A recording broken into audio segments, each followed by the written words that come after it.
جو لوگ سب سے پہلے حضرت امام مہدی پر ایمان لائیں گے یا جو گروپ سب سے پہلے حضرت امام مہدی کے پاس جائے گا وہ خراسان سے ہوگا. ان کے ہاتھ میں کالے جھنڈے ہوں گے اور اس زمین پر اللہ کے سوا ان کو روکنے والا کوئی بھی نہیں ہوگا. حضرت ابو ہریرہ رضی اللہ تعالیٰ عنہ سے روایت ہے کہ نبی کریم صلی اللہ علیہ وآلہ وسلم نے فرمایا خراسان سے کالے جھنڈے نکلیں گے, انہیں کوئی نہیں روک سکے گا یہاں تک کہ انہیں بیت المقدس میں نصب کیا جائے گا. مسلمانوں کا یہ عقیدہ ہے کہ ایک شخص آئے گا جو نبی کریم صلی اللہ علیہ وآلہ وسلم کے خاندان سے ہوگا. نبی کریم صلی اللہ علیہ وآلہ وسلم نے ارشاد فرمایا المہدی من اطرۃ من ولد فاطمہ, مہدی آل بیت سے ہوں گے, حضرت فاطمہ کی اولاد سے. اور پھر فرمایا کہ ان کا نام میرے نام کی طرح یعنی کہ محمد ہوگا اور ان کے والد کا نام میرے والد کے نام کی طرح یعنی عبداللہ ہوگا اور ان کا پورا نام میرے پورے نام کی طرح محمد ابن عبداللہ ہوگا. بہت سارے اسکالرز کا یہ ماننا ہے کہ امام مہدی کا ظہور قیامت کی بڑی نشانیوں میں سے پہلی نشانی ہوگی. اب آپ کے ذہن میں بھی ایک سوال آتا ہوگا کہ آخر المہدی کا مطلب کیا ہے. چلیں بتاتا ہوں. المہدی کا انگلش میں میننگ ہے the awaited one and the anointed one, جس کا انتظار کیا جا رہا ہو اور جس کو مخصوص کر لیا جائے, جس کو چن لیا جائے. المہدی کا مطلب ہوا ایک ایسے شخص کا انتظار جس کو چن لیا گیا. حضرت علی رضی اللہ تعالیٰ عنہ سے روایت ہے کہ نبی کریم صلی اللہ علیہ وآلہ وسلم نے ارشاد فرمایا یصلحہ اللہ فی لیلہ, اللہ رب العزت ان کو ایک رات میں ہی دنیا بھر کے مسلمانوں کی قیادت کے لیے تیار کریں گے. تو امام مہدی کو خود بھی یہ نہیں پتا ہوگا کہ وہ امام مہدی ہیں اور نہ ہی ان کے اندر امام بننے کی قابلیت ہوگی, اور پھر ایک رات کے ہی اندر اللہ تعالیٰ ان کی رہنمائی فرما دے گا. امام مہدی نبی کریم صلی اللہ علیہ وآلہ وسلم کی طرح ہوں گے, شکل و صورت میں نہیں بلکہ اخلاق کے اندر, اور اخلاق کے اندر بھی پوری طرح نبی کریم صلی اللہ علیہ وآلہ وسلم جیسے نہیں ہوں گے, کیونکہ نبی کریم صلی اللہ علیہ وآلہ وسلم کے بارے میں اللہ تعالیٰ نے خود قرآن مجید میں فرمایا وَإِنَّكَ لَعَلَىٰ خُلُقٍ عَظِيمٍ, آپ اے محمد صلی اللہ علیہ وآلہ وسلم بے شک اخلاق کے بڑے مرتبے پر ہیں. امام مہدی پوری دنیا پر حکومت کریں گے اور مسلمانوں کے امام ہوں گے اور پوری دنیا کو انصاف اور ایمان سے بھر دیں گے. احادیث میں آتا ہے کہ ایک بادشاہ ایک جزیرے پر مر جائے گا اور وہ جزیرہ عرب میں ہوگا, اور اس بادشاہ کے بیٹے یا اس کے 3 بیٹے آپس میں بادشاہت کے لیے ایک دوسرے سے لڑیں گے, اور اس لڑائی سے بچنے کے لیے مدینے میں رہنے والا ایک آدمی جن کا نام محمد ابن عبداللہ ہوگا مدینے سے خاموشی سے نکل کر مکہ چلے جائیں گے, کیونکہ وہ اس مسئلے میں خود کو نہیں پھنسانا چاہتے ہوں گے اور نہ ہی وہ یہ چاہتے ہوں گے کہ لوگوں کو ان کے بارے میں پتہ چلے.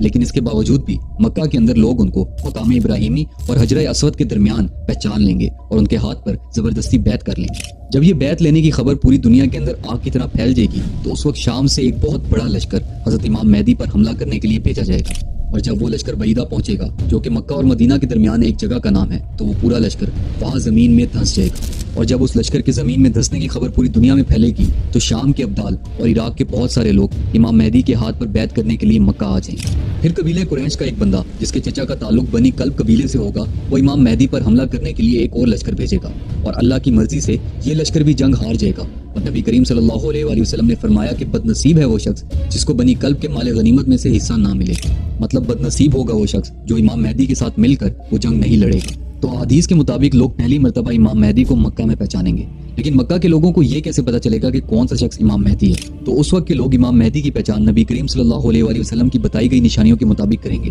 مطلب نبی کریم صلی اللہ علیہ وآلہ وسلم نے امام مہدی کے بارے میں جو نشانیاں بتائی ہوں گی ان نشانیوں کو سامنے رکھ کر وہ امام مہدی کو پہچان لیں گے. وہ نشانیاں کیا ہیں چلیں بتاتا ہوں. ان کی چوڑی پیشانی ہوگی, پتلی ناک ہوگی جو آگے سے تھوڑی سی اٹھی ہوگی, ان کا نام محمد ہوگا اور ان کے والد کا نام عبداللہ ہوگا. وہ مدینہ سے مکہ کی طرف ہجرت کر کے آئے ہوں گے, اور یہ سب نشانیاں احادیث کی بکس میں موجود ہیں. تو خراسان سے جو کالے جھنڈوں والا لشکر نکلے گا وہ امام مہدی کے لشکر میں جا ملے گا, اور اس کے بعد احادیث میں آتا ہے کہ اس وقت مسلمان عرب پر حملہ کریں گے اور اللہ مسلمانوں کو فتح نصیب فرمائے گا, اور پھر مسلمان پرشیا پر حملہ کریں گے اور اللہ مسلمانوں کو فتح نصیب فرمائے گا, اور پھر مسلمان روم پر حملہ کریں گے اور اللہ مسلمانوں کو فتح نصیب فرمائے گا, اور پھر مسلمان دجال پر حملہ کریں گے اور اللہ حضرت عیسیٰ علیہ السلام کے ذریعے تمہاری مدد فرمائے گا اور تمہیں فتح نصیب فرمائے گا. اب جب مسلمانوں کی لڑائی روم کے ساتھ ہوگی تو اس میں مسلمانوں کی ایک بہت بڑے لشکر سے جنگ ہوگی. کافروں کے اس لشکر میں 80 مختلف قسم کے جھنڈے ہوں گے اور ہر جھنڈے کے نیچے 12,000 لوگ ہوں گے. اب جب مسلمان اس لشکر سے لڑنے لگے گا تو اس وقت بہت سارے مسلمان ڈر کر لشکر کو چھوڑ کر بھاگ جائیں گے, اور نبی کریم صلی اللہ علیہ وآلہ وسلم نے فرمایا